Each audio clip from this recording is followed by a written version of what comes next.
Mamba mentality simply means trying to be the best version of yourself. That's what the mentality means. It means every day you're trying to become better. When you have a dream, the one thing you have to watch out for are those out there that'll try to crush your dream. I once had a guidance counselor tell me that I shouldn't play basketball, that it would never amount to anything for me. That's good. The Black Mamba strikes again. One of the NBA's all-time greats. Yeah, try it. There it is. Job's not finished. Job finished? Well, I don't think so. If we want to get to that elite level, we really have to put in the work day in and day out. This man played with a broken finger and won a championship. I play games with the flu. I play games with 102-degree fever, man. Bryant has not sat tonight. He is literally on his last leg right now. When the game is more important than the injury itself, you don't feel that damn injury. Every time I step on a basketball court, I'm going to put a strong effort out there on the floor. I'm not going to leave anything on the floor. Mental toughness that you need to get in there and get the job done. Are you getting better every single day? That's the question. The key factor for me wasn't whether or not I was ready. It was the fact that if I wasn't ready, I was determined to figure out how to get ready. At the end of every day, you look yourself in the mirror and you ask yourself, did I get better today? So I challenge you to have your dream, go after it with all you have, and be legendary in your own right. My name is Kobe Bryant. Don't you ever forget it. It's a great feeling to know that you set a goal and you were able to reach that goal and to knock it down. Those times when you get up early and you work hard. Those times when you stay up late and you work hard. Those times when you don't feel like working, you're too tired, you don't want to push yourself, but you do it anyway. That is actually the dream. That's the dream. It's not the destination, it's the journey. And if you guys can understand that, then what you'll see happen is that you won't accomplish your dreams. Your dreams won't come true. Something greater will. It's an amazing thing about passion. If you love something, if you have a strong passion for something, you would go to the extreme to try to understand or try to get it. Whatever you have a love for, if you have to walk, you would go get it. If you have to beg someone, you would go get it. I don't think you guys understand how present you guys were with me. You guys were there with me at 5:30 in the morning when I was running the track and I was midway through my workout. And I didn't know if I could make it through. And I thought about the expectations you guys had for me and you had for our team. And it pushed me through.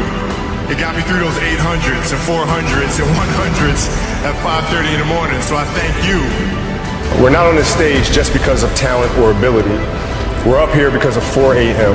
We're up here because of 2-a-days or 5-a-days. We're up here because we had a dream and let nothing stand in our way. If anything tried to bring us down, we used it to make us strong. We were never satisfied, never finished, will never be retired. My high school English teacher, Mr. Fisk, he had this beautiful quote and it read, "Rest at the end, not in the middle." And I took that to heart. I believe there's time for resting at the end, but for me, that time is not now. Thank you for this tremendous honor in acknowledging my basketball career, but I'm far from done. My next dream is to be honored one day for inspiring the next generation of athletes to have a dream, sacrifice for it, and never ever rest in the middle. Rest at the end, not in the middle. Be yourself. That's it. Be you. Be you. There's no gimmick. You don't have to contrive anything. Who are you? Where are you today? What is your story? Where does that come from? And if you guys can understand that, then I'm doing my job as a father. Thank you guys so much. I love you. Mamba out.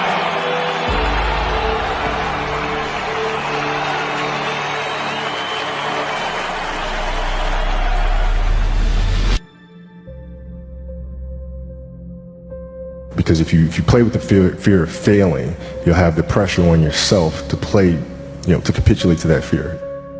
If you play with the sense of I want to win, then you have the fear of what happens if you don't. But if you find common ground in the middle, in the center, then it doesn't matter. You're unfazed by either, right? And that enables you to really just stay in the moment, stay connected to it, and not feel anything other than what's in front of you. So I try to just be dead center. You start with, what do you want your game to be? What would make your game most unstoppable or hard to deal with? And now you work backwards from there. And you start building it one piece at a time, one move at a time, one counter at a time. Who would Shaq be if he had your work ethic? He'd be the greatest of all time. If Shaq had your work ethic, he'd be the greatest of all time. Greatest of all time by a mile. Sure. He'd be the first to tell you that, for sure. I mean, this guy was a force like I have never seen. I mean, it was crazy. A guy at that size, generally guys at that size are a little timid and they don't want to be tall. They don't want to be big. Man, this dude he did not care. He was mean. He was nasty. He was competitive. He was vindictive. I mean, I wish he was in the gym. I would have had 12 rings. If he had the work ethic. My God, yeah. We ain't be close. If you're lazy, man, I don't want to talk to you. I don't want to deal with you. You don't make me feel dumber. You're going to lower my level. I don't think so. You can go over there. There's plenty of teams in here where you'll fit right in. I don't deal with people that don't commit at that level, but then act as if they do. I don't deal with that. I don't. It's real shit. I mean, listen. So, like, we used to get into stuff all the time because it was like, he would say, okay, Kobe's not throwing me the ball.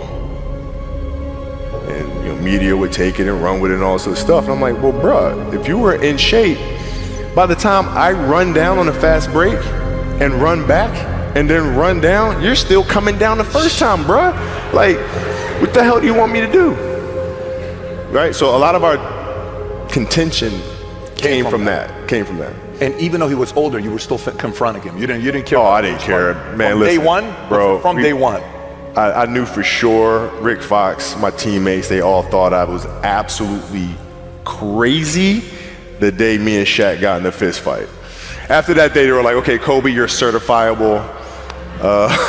Fist fight. Oh yeah, fist fight. I'm not backing down. Listen, either you're gonna whoop my ass or we're gonna have a night.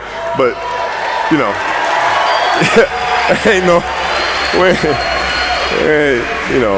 There's a level of respect, and for Shaq too, by the way. I know he's told me that day was a big turning point for him because it was like he's generally used to talking trash and saying what he wants and nobody really stepping up and challenging him on that. And when he saw me challenge him on that, he was like, this kid's crazy. All right, I can win with that, and so that was kind of the beginning of our relationship, I think. That's probably never happened to him. That's probably not something that's common to him. No, I mean, also 7 feet tall since he was 3 years old or something, right? This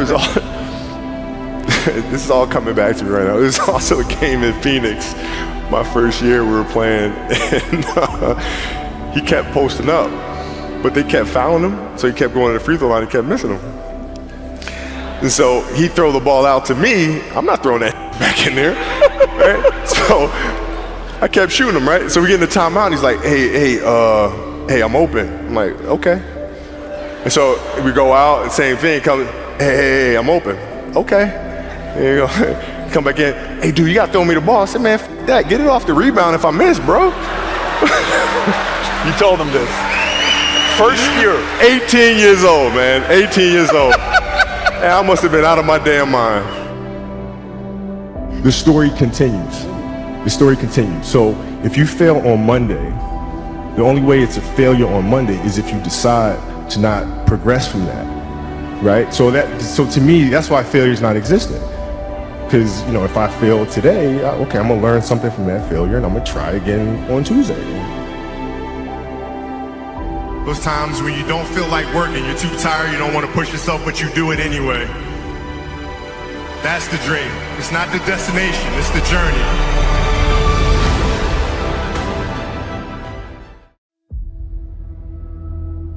The day could be today that your career is over. Now what do you do? I said, I better get to work. Rest at the end, not in the middle. And that's something I always live by.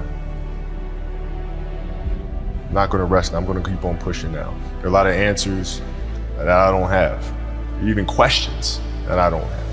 But I'm just gonna keep going.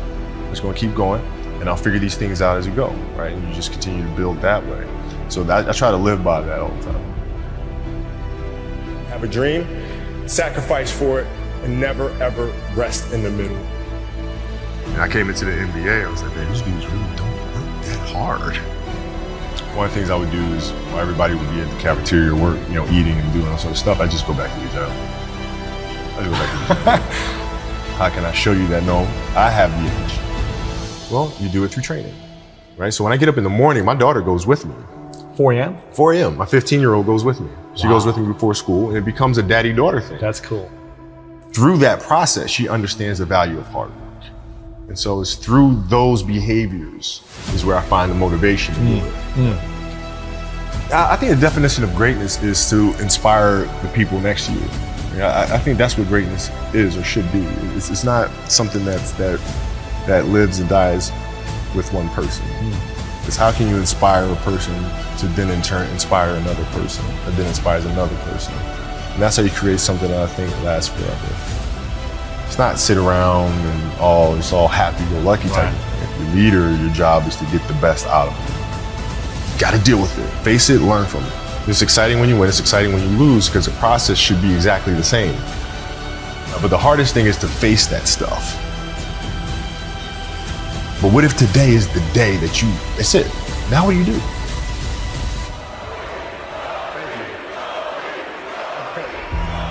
What can I say? Mamba out.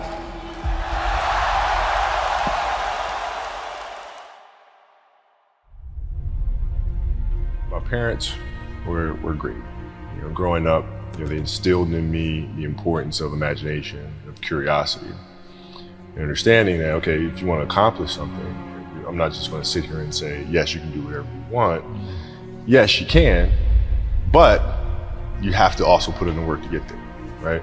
So they taught me that at a really early age, man.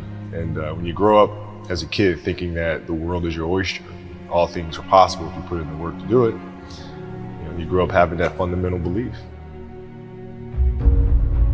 Who was more influential for you, your father or mother?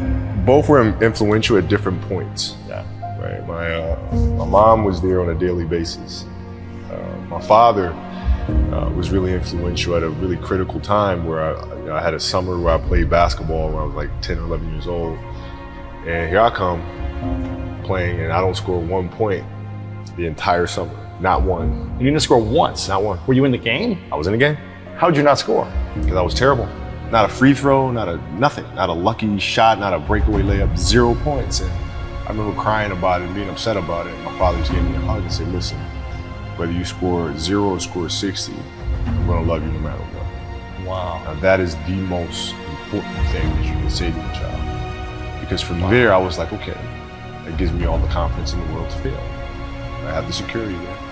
But to hell with that, I'm scoring 60.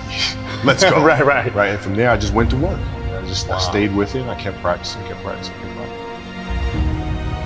I think that's when the idea of understanding a long-term view became important.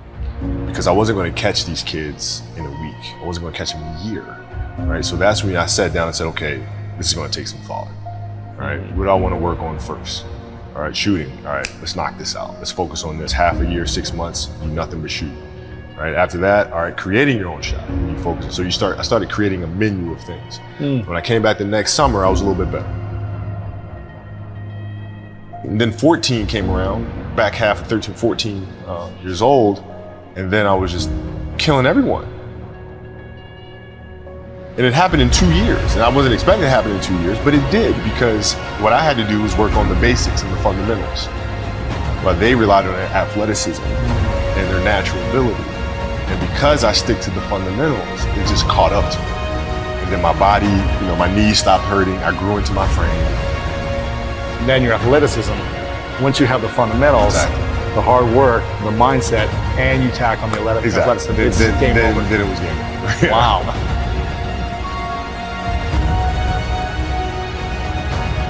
The love of the game, the challenge. Like I would watch Magic play, I'd watch Michael play, and I would see them do these unbelievable things, and I'd say, can I get to that level?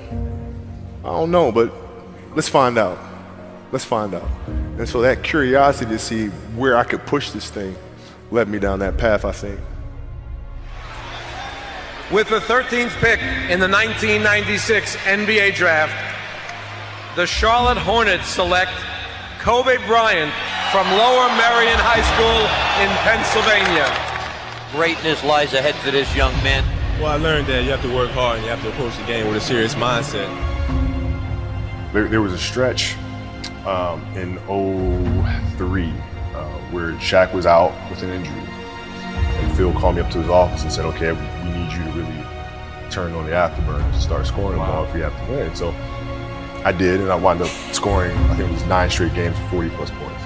9 straight? 9 straight games. And then Shaq comes back, his second to last game of that. And then Phil calls me up to his office and says, Kobe, okay, I need you to dial it back. I'm like, why? Like, we're winning. I don't understand. It's because our goal is to win a championship. But if you continue to do this, we'll lose Shaq. We'll lose him. His motivation, his excitement. What triggers him, right? So I need you to pull back so we can pull Shaq forward for June. Wow. I mean, that was the big challenge, is you move from, being the single dominant player to understanding, okay, I have to help these other guys. How do I lift everyone else up? It's tough. It's more like you put yourself to the side and you put yourself in their shoes and understand what they're feeling. And then you have to make certain decisions of, okay, what buttons do I need to push for this player to get them to the next level? So it's not sit around and it's all happy-go-lucky type. The leader, your job is to get the best out of them, even if they may not like it at that time. He was very demanding because he expected everyone to put in the same effort as he was, and that was unrealistic. You're not behind me, you're not in front of me, you're right there parallel with me. Practice was very competitive right away. You know how Kobe is. We was jawing, we had it going sometimes. He didn't let me slip a lot. Times where I get ejected or about to get a technical foul or going off the deep end, he would be there to, set me straight a lot, which helped me out a lot. So we get in the timeout, he's like, hey, I'm open. I'm like, okay. And so we go out and same thing, hey, I'm open. Okay. There you go. Come back in, hey dude, you gotta throw me the ball. I said, man, fuck that. Get it off the rebound if I miss, bro. Listen, I don't deal with people that don't commit at that level, but then act as if they do. The running joke, or he doesn't pass and all sort of crap. I mean, that's okay, but I'll take those 5 rings. I'll take 5 of them. Best in the game, the best closer, finisher, Kobe Bryant. You really want me on the team. What's your approach to recruitment? You want first place, come play with me. You want second place, go somewhere else. Like I would watch Magic play. I'd watch Michael play. And I would see them do these unbelievable things, and I'd say, can I get to that level? I don't know, but let's find out.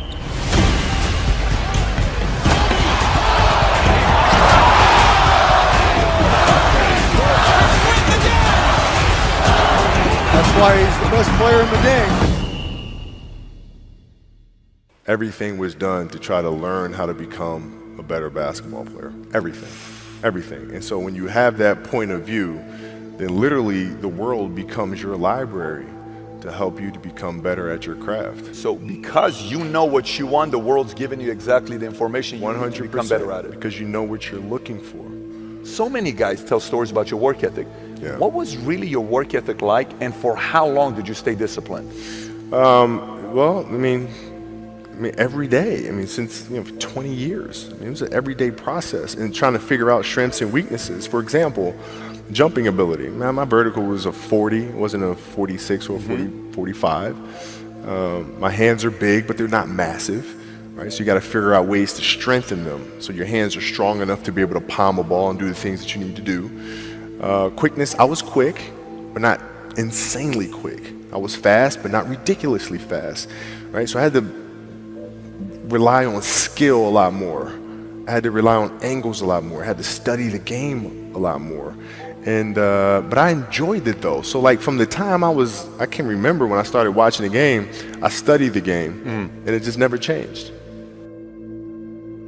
It's a good separation for me, emotionally, to be able to put myself in a place where at practice or when I'm training or during games, I switch my mind to something else. I switch my mode into something else, right? For me, it's the equivalent of Maximus, Decimus, Meridius, and Gladiator picking up the dirt, smelling the dirt. It's go time, right? So that was my mental switch. It was like an actor getting ready for a film. You got to put yourself in that cage. When you're in that cage, you are that character. And then when you leave there, it's something completely different. But when I'm in that cage, bro, don't touch me, don't talk to me. Just leave me alone. How did you get mentally and emotionally so strong where it doesn't bother you? Well, you got to look at the reality of the situation. Like for me, it's not, you kind of got to get over yourself. It's not about you, man. Like, okay, you feel embarrassed. You're not that important. Like, get over yourself. That's where you go. Get over yourself, right? Like you're worried about how people may perceive you and like you're walking around and it's embarrassing because you shot 5 air balls. Get over yourself, right? And then after that, it's okay, well, why did those air balls happen? Got it. High school, year before, we played 35 games, max, right? Week in between, spaced out, plenty of time to rest. In the NBA, it's back to back to back to back to back to back to back. I didn't have the legs. So you look at the shot, every shot was online, but every shot was short. Right? I gotta get stronger. I gotta train differently. The weight training program that I'm doing, I gotta tailor it for an 82 game season so that when the playoffs come around, my legs are stronger and that ball gets there. So I look at it with rationale and say, okay, well, the reason why I shot air balls is because my legs aren't there. I go, well, next year they'll be there. That was it. Done. Were there some names that you looked at and says, these 3 guys are as crazy as I am? At the time, I deal with what I've referred to as Goat Mountain. I went to Goat Mountain and I talked to Magic, Michael, Bird, Hakeem Olajuwon, Jerry West, Oscar Robinson, Bill Russell. So I would talk to them. What did you do? What were your experiences? Michael in particular, he's become my big brother. He's been my big brother since I first came in the league. And what was that process like? So I went to them and started understanding the ins and outs of the game and how they approach things and their level of detail and obsessiveness. And that's what I did. The players that had that passion but weren't willing to commit their entire lives to doing that, right? It's a choice, right? You have other things, you have family, you have all these other things that you have to do. The game can't really be your #1 priority. And so I was just looking at that like, man, this is gonna be fun. If I'm buddies with you from high school, if I'm a cousin of yours, what happened to our relationship? How did that gravitate when you went into the league and you're determined to become the greatest, or you're determined to become one of the greatest? What happens to our relationship? Well, it suffers. It does suffer. Oh yeah. Okay. Yeah. And you understood that. You were okay with that. Well, yeah. And the people that love you, like friends and family, like they know that about you. Got it. So they let you be you. And when you reconvene, you pick back up where you left off. But make no mistake about it, everything in between is lost. right? So those long-term relationships, the commitment of time of, taking like I see a lot of players take vacations with other players that are close friends. And they'll just take vacations just to take vacations, or just hang out just to hang out. Like I never did that. Why not though? Why didn't you do that? Well, because when I retire, I didn't want to have to say, I wish I would have done more. I don't want that. I don't want that. You got a lot of people paying their hard-earned money to come watch you perform. Perform. It's your job to be in shape. It's your job to be strong enough to perform at that level every single night. And as a competitor, I'm not ducking shit. Like, it's not, oh my God, my back hurts, I'm sore, we got to play Vince Carter and Toronto Raptors tonight. We actually had this happen. We had a game against Toronto in 2000, and Vince was tearing the league up. My back was jacked. But like the perception of that, like what? Kobe's missing the game against Toronto and Vince Carter because my back was really spasming. But people will be like, what? Oh, he's ducking Vince. Excuse me? No, I don't think so. So I would be in the layup line like, okay, there's a lot of days where you can rest and recover. Today ain't one of them. Your back can bother you any other day. That shit ain't bothering me today. Wow. He gonna have to see me today. Yeah. Oh man. Yeah. If you're looking at big investments you got to make, what is the decision-making process there? Do you call? Is there first you do your own research? You take this much time. You call an advisor. Is there a system you follow? It's pretty simple for me. It's do you understand the business? Is it a business that you can help in some form or fashion? What are the barriers of entry to that business? And then the entrepreneurs themselves, the company itself, right? Do they have a culture that you believe is sustainable? Are these leaders people that you believe in? Are they people that are obsessives? And in turn, have they created a culture of obsessiveness? So I tend to look at those 4 factors, and that's it. That's big right there, by the way. I don't know if you guys caught that right there. That's pretty massive right there. Same determination. What's your current work schedule look like today? It's different because I personally am not writing every word of the novels. I am not animating the films. What I have to do now is make sure that the people that we bring in, these obsessives that we bring in, are challenging themselves to do the best job that they think they can do. That's what I'm there for, is for them to constantly look in the mirror and self-assess and challenge themselves. If we have a project and you're saying, okay, I can do that, that's not the project we want. The projects that say, I don't know if I can animate that. I don't know how to write that story. I don't know how to do that. Those are the things we want, because through that curiosity, you'll reach a level that you didn't think was possible. And so running the studio, that's what I'm doing.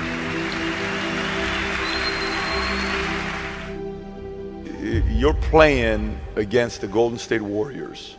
Score is 107-109. You guys are close to getting into the playoffs. You know exactly what happens in the game. You go up, you're about to take your shot, and then all of a sudden, boom, Achilles happens, right? He went and hit the free throws, and then you walked off the stage. Yeah. And you got the surgery done.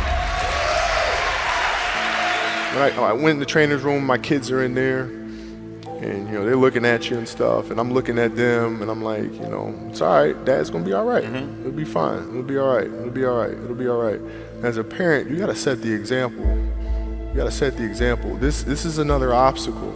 This obstacle cannot define me. It's not gonna cripple me. It's not gonna be responsible for me stepping away for the game that I love. I'm gonna step away on my own terms. And that's when the decision was made that, you know what, I'm doing it. I'm doing it. You're a freaking beast, Yeah. Winning is not about the trophy and the accolades. It's about the grind It's about the obstacles. It's about the challenges. It's about the pain. The reason I know so much about winning is because I've had to deal with so much losing. Everybody wants to win, but in order to know how to win, you gotta know how to lose, because you're gonna lose more than you're gonna win. But what do you gain from it? You've trained some of the greatest of the greats, Michael Jordan, Kobe Bryant, Charles Barkley, Dwayne Wade. So you know something about winning, you know something about sustained winning over time.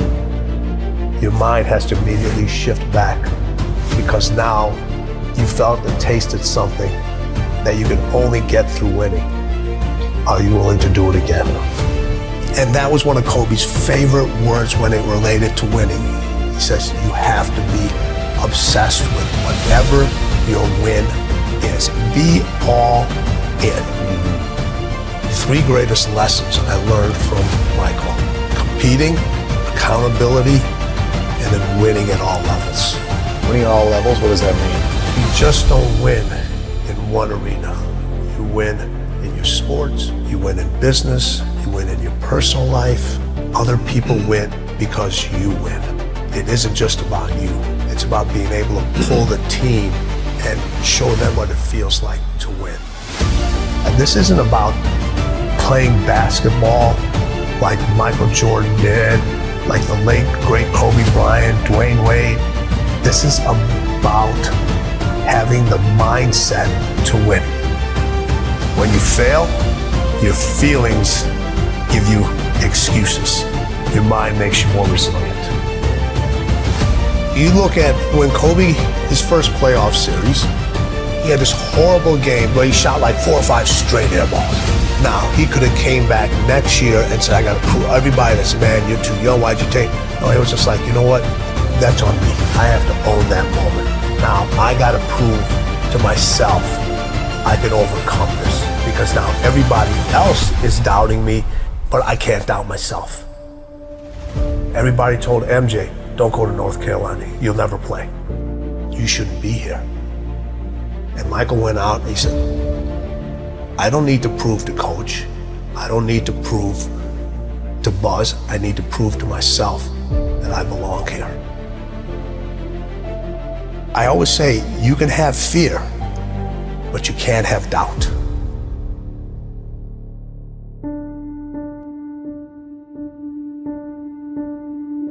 When I was working with my professional athletes, it required me to do a lot of traveling. And this story gets me every time. So when people say, it didn't hurt, it still hurts. I was packing for a trip. My daughter walks into the room. She says, Dad, why do you travel so much? I said, sweetheart, this is how I provide for the family. This is how I take care of you and Mom. This is how I put food on the table. She looks at me and says, Daddy, if I eat less, will you stay home more? Now people would think in a fairy tale, or most people would say, I unpacked my suitcase, I'm not gonna take this trip, honey, let's go grab some ice cream or let's go out. I kept packing. Why? I had to set an example for her early of what it meant to win and what you have to leave behind sometimes in order to pursue what's unique to you. And I wanted her to understand this is who I am. And I want to set an example for you. I had a conversation with her later on to tell her why I did all those things. And in the middle of the conversation, she stopped me. She goes, I get it. I understand. She saw the results. She saw how it brought us closer together. She understood my dedication to my craft and what it took to excel and what it took to be different and what it took to stand by unpopular decisions, knowing that every successful person that I've met, every successful person that I know had to make those decisions over and over again. There are things that are going to have to take a back seat. You're going to have to leave a lot of things behind.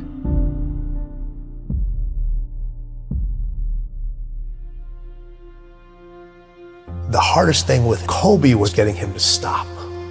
Yeah, okay, take a break, rest. Yes. Take the day off.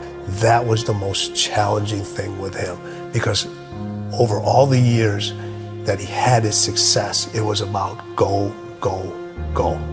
And then when I came on, I was the complete opposite. I got to get you to stop.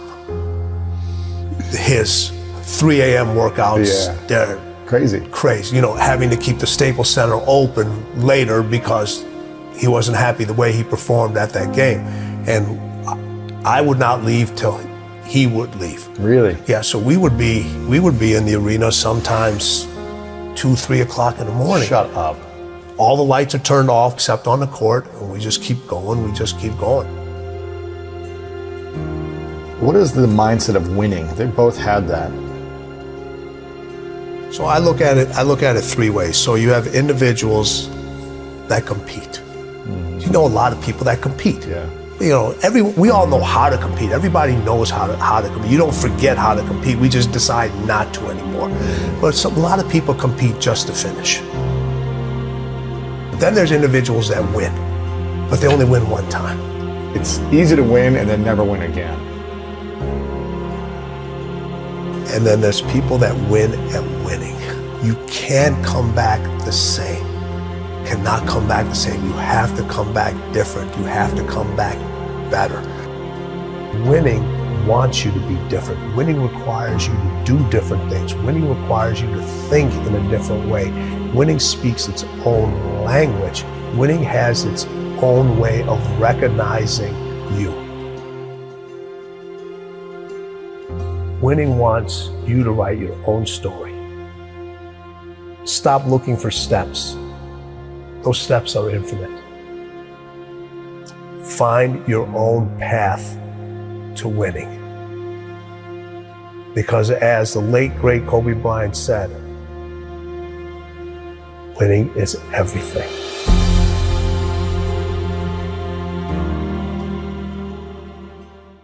Interested people watch obsessed people change the world. Kobe Bryant was not interested in winning championships. He was obsessed. If you really have an obsession to figure it out, you will figure it out.